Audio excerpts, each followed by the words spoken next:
Morning दोस्तों, जैसा कि हम लोग जानते हैं, हम लोग फर्स्ट लेसन और सेकंड लेसन कर चुके हैं। थर्ड लेसन भी हम लोग तारोस रिवार्ड कर चुके हैं। आज हम उसके एक्सरसाइज और इसमें लास्ट में बचे पोयम को करेंगे। तो चलिए दोस्तों, चलते हैं पहले एक्सरसाइज की तरफ।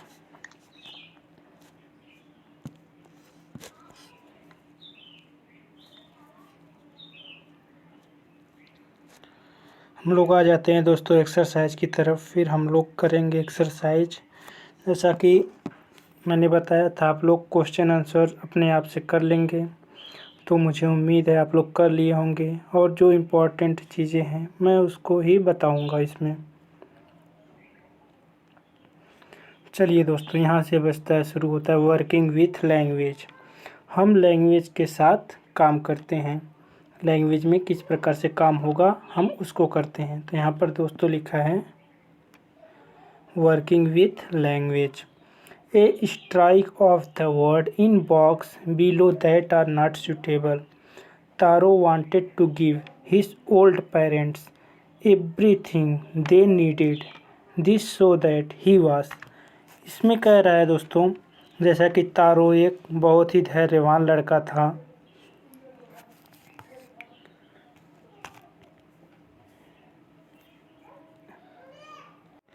तो दोस्तों कह रहे तारो wanted to give us his old parents everything.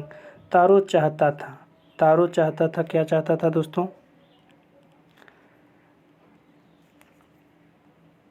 तारो चाहता था देना अपने बूढ़े माता पिता को हर सभी चीज़ दे नीडेड, जिसकी उसको ज़रूरत होती थी, जिनको उनके पेरेंट्स को ज़रूरत होती थी, वह चाहता था वो अपने माता पिता को वो सब कुछ चीज़ें दे। दिस शो दैट ही वास, यह दिखाता है कि वह था। वह कैसा था दोस्तों? थॉटफुल था, हार्ड वर्किंग था, लविंग था, ऑनेस्ट था, कंसिडरेट था या ट्रस्टवर्थी था, इफ़िशिएंट था या काइंड था। तो दोस्तों हम लोग फर्स्ट वाले पैराग्राफ में अगर देखेंगे तो उसी में हम लोगों को बताया गया था कि वो कैसा था। वह बहुत विचारवान था। फर्स्ट वाले में दोस्तों हम लोग लिखेंगे फर्स्ट विचारवान था। सेकंड वाले में दोस्तों हम लोग लिखेंगे दयालु भी था, विचारवान के साथ दयालु था। इसके साथ दोस्तों कंसिडरेट था, विचारवान ये भी था, और बहुत लविंग था, केयर करने वाला था, लविंग था। तो दोस्तों फर्स्ट सेकंड ये थर्ड है, कंसिडरेट जो है वो थर्ड है।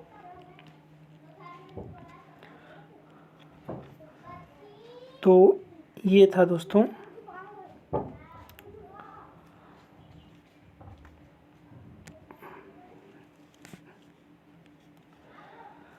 तो ये इसमें भरा जाएगा। थॉटफुल था फर्स्ट वाले में। सेकंड वाले में क्या था दोस्तों? काइंड था, हार्ड वर्किंग था,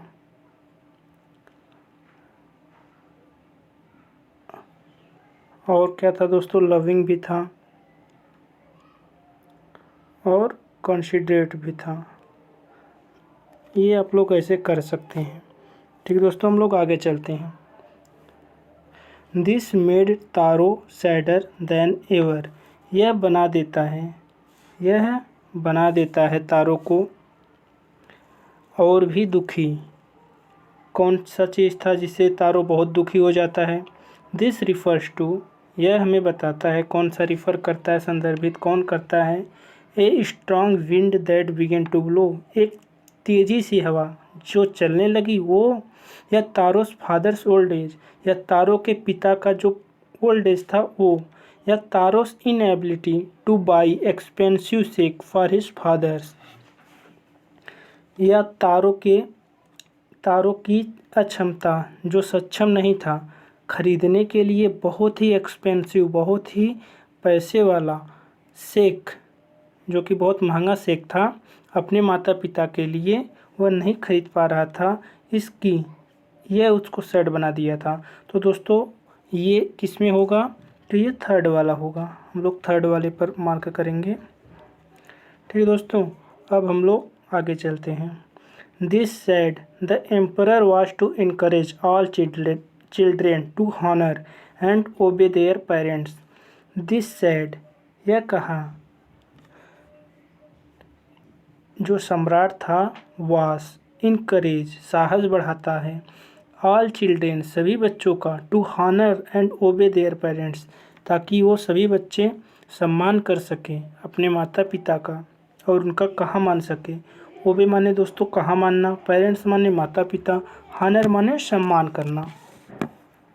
तो दिस रिफर्स टू, यह हमें किसको बताता है, the most beautiful fountain in the city, कि सिटी में सबसे ज़्यादा खूबसूरत फाउंटेन है वो चीज़ बताता था। या rewarding Taro's with gold and giving the fountain his name, या फिर तारों को रिवार्ड देना, किससे, गोल्ड से, सोने से उसको नवाजना, और उसका giving the fountain his name, और जो फाउंटेन था उसका नाम तारों के नाम पर रखना। तो दोस्तों हम लोग जानते हैं कि जैसे सेकंड वाला ये सही होगा, इसमें कहानी पढ़े थे तो हम लोगों को पता है ये सब। तो arrange the word below in pairs that rhyme, example young lung, money Sunny. इसमें दोस्तों राइमिंग बैठाना है। राइमिंग मतलब जैसा जैसा शब्द पीछे वाला होगा वैसा वैसा हम लोग बैठा देंगे। जैसे देखो यहाँ पर दोस्तों यंग था, यंग का कहाँ पर मिला, यंग का मिला यहाँ पर लंग में, यंग लंग। ऐसे मनी, मनी से क्या होता है दोस्तों, सनी। वैक्स, वैक्स माने दोस्तों क्या होता है, मलहम जो लगाया जाता है, वैक्स। एक्स कुल्हाड़ी, वैक्स का एक्स में। सैड, सैड माने दुखी, बैड, बैड माने बुरा। मनी, मनी माने पैसा। सनी जैसा कि हम लोग पढ़ चुके हैं। चॉप काटना, चॉप को कहाँ पर होगा, स्टॉप रोकना। लंग, लंग का किस में होगा दोस्तों,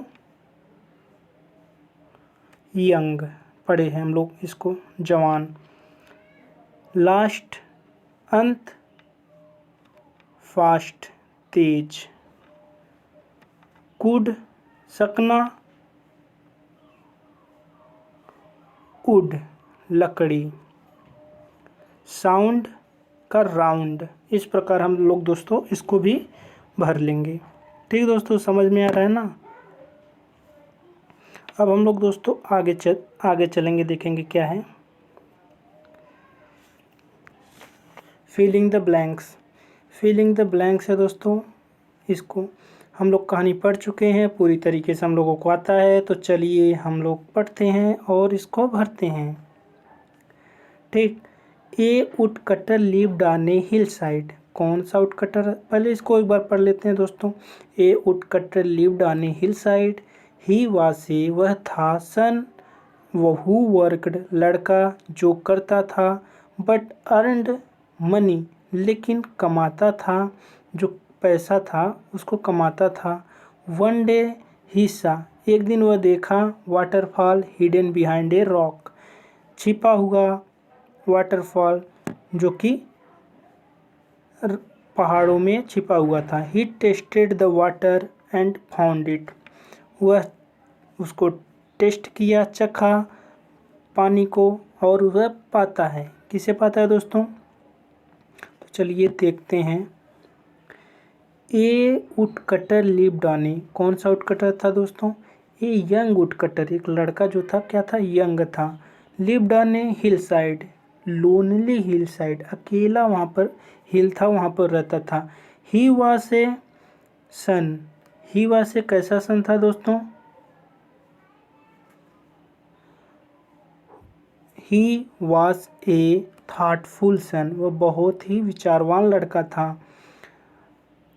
हु वर्कड हार्ड, जैसा कि जानते हैं जो कठिन परिश्रम करता था, बट अर्नड लिटिल मनी, लेकिन पैसा कैसे कमाता था, बहुत कम पैसा कमा पाता था। ही टेस्टेड, वन डे ही सा ए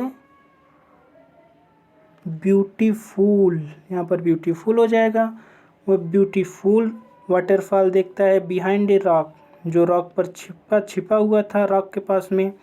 ही tasted the water and found it, वह उसको टेस्ट किया और क्या पाता है कि वह बहुत डिलीशियस था। ठीक है दोस्तों, तो हम लोग भी इसको कर लिए, आगे चलते हैं।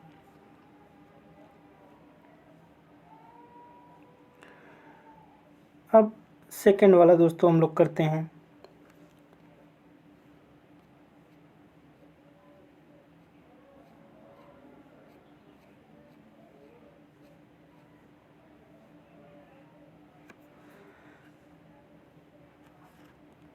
तो दोस्तों this made taro then ever, यह बना देता है तारों को और भी ज़्यादा। क्या बना देता है दोस्तों? सैड, सैडर जिसको कहते हैं, वो और अधिक मात्रा में सैड हो जाता है। यस ए डबल डी होगा दोस्तों, yes a double D R, sadder. He decided to work then before, वह निर्णय करता है, तारो निर्णय करता है कि वह और भी कठिन परिश्रम करेगा। तो कौन सा निर्णय करता है? हार्डर, HARDER, वो और भी हार्ड मेहनत करेगा। HARDER है दोस्तों। Next morning taro jumped out of bed than usual, अगली ही सुबह वह उठ जाता है बेड से, अर्लियर, और भी पहले उठ जाता है, earlier. He began to chop even, वह क्या करने लगता है? काटने लगता है, और तेजी से, फास्टर, FASTER। ठीक है दोस्तों, आप लोग भी साथ में करते चले जाइएगा, हमें उम्मीद है आप लोग कर लिए होंगे। अब आप लोग अपना मिला लीजिएगा, अगर कर लिए होंगे तो आप लोग मिला लीजिएगा, नहीं अगर गलत हो गया होगा तो कोई बात नहीं दोस्तों, इसमें देख लीजिएगा, एक दो बार अपने मन से कर लीजिएगा, आसानी से आ जाएगा। पहले एक बार आप लोग सीख लीजिए। नेक्स्ट मॉर्निंग, अगली सुबह, Taro started for work even then the morning before, अगली सुबह तारो स्टार्ट कर देता है अपना काम, इवन अर्लियर, और भी पहले चला जाता है, अर्लियर, जब वो जाता था उससे भी पहले वो जाना शुरू कर देता है। ठीक दोस्तों, तो हम लोग इसको भी कर लिए। अब स्पीकिंग एंड राइटिंग है, इसको दोस्तों आप लोग पढ़िएगा और इन्जॉय करिएगा।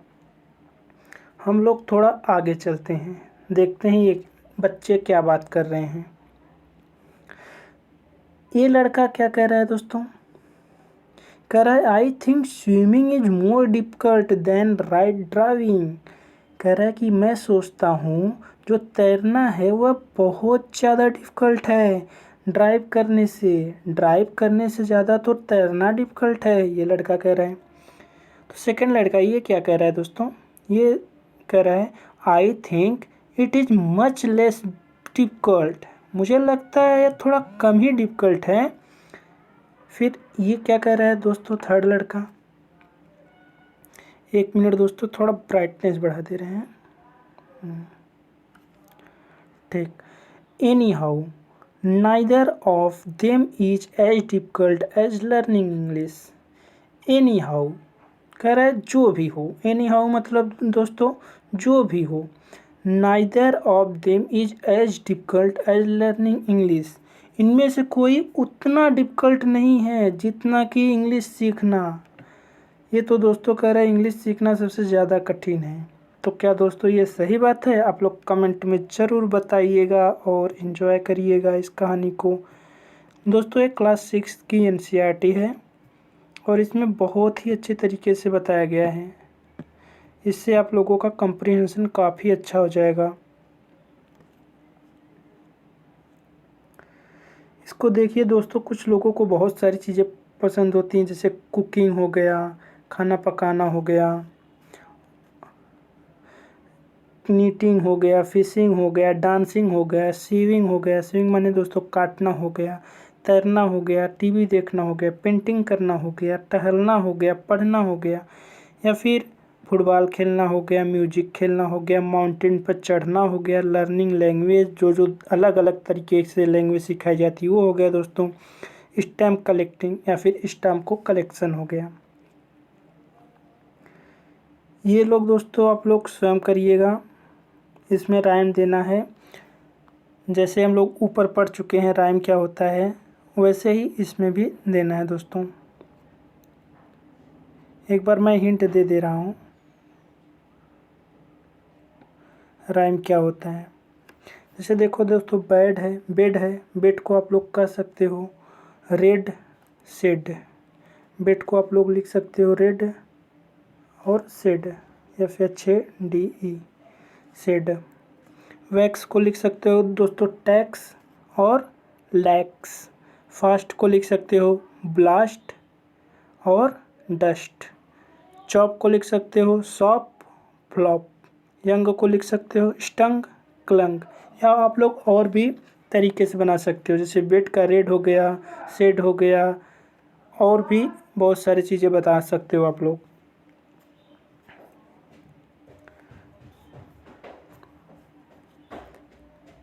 ठीक दोस्तों, तो आगे हम लोग चलते हैं। इसमें नो योर कंट्री, अपने देश के बारे में चलिए सीखते हैं। नो योर कंट्री, अपने देश के बारे में जानो। Which are the 2 state that flank New Delhi border, कौन सा 2 स्टेट है जिसकी दिशा न्यू दिल्ली बॉर्डर से लगती है, जो न्यू दिल्ली बॉर्डर से लगता है। दूसरा कह रहा है दोस्तों, name the state through which the Narmada flow, उस स्टेट का आप लोगों को नाम बताना है जो नर्मदा जिसमें से होकर फ्लो करती है, बहती है। ठीक दोस्तों, इस आंसर पेज नंबर 38 पे इसका आंसर दिया गया है दोस्तों, हम लोग उसको देख लेंगे। अब दोस्तों मेन बारी आती है द क्वेरल। क्वेरल मतलब जानते हैं हम सभी लोग, दोस्तों जानते हैं झगड़ा होता है जो कि सब लोग करते हैं, आप लोग भी करते हैं। बहुत ज़्यादा झगड़ा होता है भाई बहन में। तो ये जो पोएम है उसी के बारे में बताया जा रहा है दोस्तों। It is a common for brother and sister to quarrel, यह आम बात है, यह साधारण बात है एक भाई और बहन के लिए झगड़ा करना। Although sometimes they may not even to be able to say why they quarrel, वैसे तो कभी कभी ऐसा भी हो जाता है कि वे लोग ये तक नहीं बता पाते आखिर झगड़ा किस बात को लेकर हो रहा है। बट हाउ, फिर भी, long do such quarrel last, कैसे ये झगड़ा समाप्त होता है, कितनी कब इसका अंत होता है। हाउ डू दे एंड, और इसका अंत कैसे होता है। आइए दोस्तों हम लोग इसको पढ़ते हैं और जानते हैं।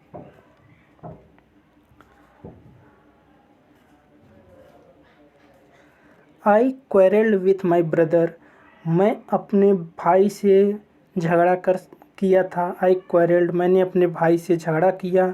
I do not know what about, मैं नहीं जानता था कि वह किसके बारे में झगड़ा हो रहा है। वन थिंग, एक चीज़, लेड टू अनादर, एक बार से दूसरी बात, एक बात से होकर दूसरी बात चली जा रही थी। And somehow we fell out, fell out मतलब होता है दोस्तों हम लोग अलग हो गए। फेल आउट माने क्या होता है दोस्तों, अलग होना। ठीक है। एंड समहाउ, और कैसे हम लोग अलग भी हो गए।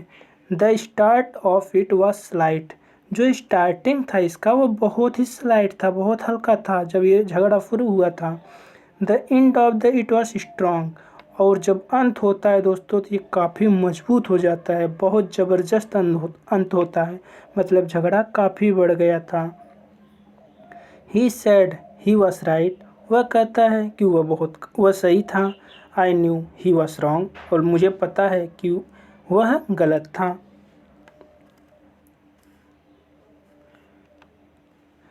वी हेटेड वन अनादर, हम एक दूसरे को नफ़रत करने लगते हैं, एक दूसरे से हम लोग नफ़रत करने लगते हैं। द आफ्टरनून टर्न्ड ब्लैक, जो दोपहर से झगड़ा शुरू होता है दोस्तों और फिर यहाँ पर शाम तक हो जाती है। टर्न्ड ब्लैक मतलब कि शाम हो जाती है। Then suddenly my brother thumped me on the back, तभी अचानक मेरा भाई मेरे, थम्ड मतलब पीटता है, मी माने मुझे, ऑन द बैक, बैक माने पीठ पर, वह मेरे पीठ पर आकर के पीटता है, मतलब थपथपाता है। एंड सेड, और कहता है, ओह कम अलोंग, ओह चलो मेरे साथ आओ। We can not go on all night, हम नहीं जा सकते। We can not go on all night, मैं पूरी रात नहीं जा सकता। I was in the wrong, चलो मैं गलत था, मैं ही गलत था। So he was in the right, इसलिए दोस्तों वह सही था। तो दोस्तों ये थी कहानी एक भाई और बहन में, किस प्रकार से भाई बहन एक दूसरे से क्वेरल करते हैं, झगड़ा करते हैं और एक दूसरे को भी मना लेते हैं। क्योंकि दोस्तों ये जो झगड़ा है ना, नेचुरल थिंग्स होती है, आप लोग भी बहुत करते होंगे, तो फिर आप लोग भी देखते होंगे कितने जल्दी हम लोग दोस्त भी बन जाते हैं एक दूसरे के। ठीक है दोस्तों, तो ये तो हो गया। यहाँ पर दोस्तों एक बात बता दे रहे हैं, फेल आउट मतलब अलग होना, फेल आउट माने अलग हो जाना। टर्न ब्लैक मतलब काला हो जाना। One thing led to another, एक जगह से दूसरी बात, एक बात हुई उसके बाद दूसरी बात हुई। The start it was slight, प्रारंभ में झगड़ा बहुत ही आराम तरीके से हो रहा था, फिर उसके बाद यह बहुत ज़्यादा हो गया। Thumbed me on the back, वह मेरे पीठ पर फट थपथपाट देता है। ठीक दोस्तों, ये था यहाँ पर। अब दोस्तों देखते हैं जो क्वेश्चन यहाँ पर दिया गया था फर्स्ट वाला, which are the two state that flank New Delhi's border, कौन सा दो स्टेट है। देखिए दोस्तों, ये कौन सा स्टेट है, ये है हरियाणा और उत्तर प्रदेश, दो स्टेट हैं। Built on the bank of the Yamuna river, जो यमुना नदी के किनारे पर बनी है। Delhi is the bordered on the west by Haryana and on the east by Uttar Pradesh, Delhi के बॉर्डर पर उसके पश्चिम में हरियाणा और उसके पूर्व में उत्तर प्रदेश है। सेकंड वाला दोस्तों क्या था, मध्य प्रदेश और महाराष्ट्र और गुजरात, यहाँ से होकर के नदी बहती है। Rising from Amarkantak and flowing through बेड़ाघाट in Madhya Pradesh. The Narmada flows westward across Madhya Pradesh, Maharashtra, Gujarat into the gulf of Khambhat. तो यहाँ से होते हुए भाग जाकर के खंभात में मिल जाती है। कहाँ कहाँ से दोस्तों, मध्य प्रदेश हो गया, महाराष्ट्र हो गया और गुजरात हो गया। ये कहाँ से निकलती है, राइजिंग फ्रॉम अमरकंटक, अमरकंटक से निकलती है। फ्लोइंग थ्रू भेड़ाघाट इन मध्य प्रदेश में भेड़ाघाट से होते हुए। Narmada flows westward across Madhya प्रदेश, नर्मदा जो है वो बहती है पश्चिम की तरफ मध्य प्रदेश के। Maharashtra and Gujarat into the gulf of Khambhat, फिर उसके बाद महाराष्ट्र, गुजरात, उसके बाद वह होते हुए कहाँ पर गिर जाती है दोस्तों, गल्फ ऑफ खंभात, खंभात की खाड़ी में वह जा कर के गिर जाती हैं। तो दोस्तों ये थी कहानी, हम लोग भी इसको पूरा कर लिए। अब आप लोग दोस्तों लाइक शेयर कमेंट ज़रूर करिएगा और हमें ज़रूर बताइएगा दोस्तों ये लेसन कैसा लगा आप लोगों को। उम्मीद करते हैं कि सही लगा होगा, क्योंकि मैंने पूरी तरीके से समझाने की कोशिश की है। फिर भी अगर आप लोगों को कोई दिक्कत हो तो ज़रूर कमेंट में बताइएगा दोस्तों, मैं उसको और भी सुधार करूँगा। अगर जिसको बहुत ज़्यादा तेज़ लग रहा हो पढ़ाना या फिर कुछ वर्ड मीनिंग न लिख, दोस्तों ये क्लास 6 की बुक है, मैं ये मान के चलता हूँ कि आप लोगों को ये नॉर्मल वर्ड मीनिंग आ रही होगी। बिफोर हो गया, रीड हो गया, यू हो गया, तो दोस्तों ये सब आप लोगों को आनी चाहिए, क्योंकि ये सब क्लास 3 क्लास 4 ये बच्चे सब लोगों ये उस लेवल का वर्ड मीनिंग है। तो आप लोगों को जो कठिन वर्ड मीनिंग रहेगा मैं उसको बताता चलूँगा। इस प्रकार से मैं तेज़ी से थोड़ा पढ़ाता रहूँगा दोस्तों, ताकि आप लोगों का टाइम वेस्ट ना हो और आप लोग जल्दी से इस पूरे सिलेबस को कवर कर लें। थैंक यू दोस्तों।